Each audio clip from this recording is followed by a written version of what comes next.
Of all the things that have happened to us while we've been travelling in the van, this is probably the most humiliating. And it was completely our fault, so I will hold our hands up to that. We were out in the mountains in Cyprus and we had no water. So we found somewhere that was listed on Park for Night that we could stay and that we could fill up our drinking water.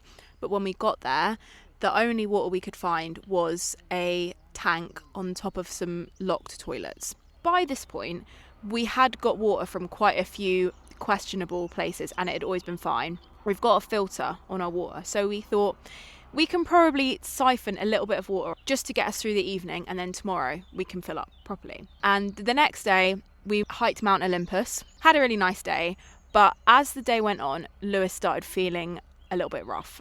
At midnight he threw up for the first time, spent the rest of the night every hour or so just opening the van door, throwing up. The next morning poor Lewis just had to get up and drive because we were just in the middle of nowhere in a forest and we needed access to actually clean drinking water and a pharmacy. And the drive, I'm not exaggerating, was 2 hours driving down a dirt track cut into the side of a mountain. We didn't see a single other car and I was so scared we were going to drive off the side of the mountain and die that I spent most of the drive crying, which I'm sure was really soothing to Lewis while he did this drive.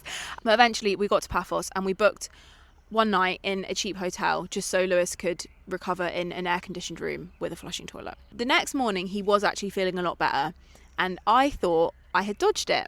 So we left and we drove to a beach, and can you guess what happened next? The nausea hit me and I managed to get about 3 steps from the van before I just threw up in the car park in front of an entire beach full of people, middle of the day.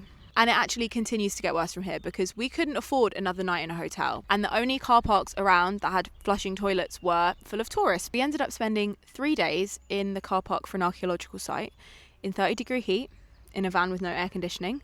And I couldn't keep anything down, including water. Every so often I would emerge from the van in a pyjama top and bikini bottoms to use the public toilets with these lovely cultured ladies who were just there to enjoy the archaeological site. They closed at around 4 every day, and from that point I would just have to use the toilet in the van, which I will just remind you is effectively a bucket with a bin bag. But we did learn a valuable lesson from this experience. Our water filter only filters out bacteria. It doesn't filter out viruses.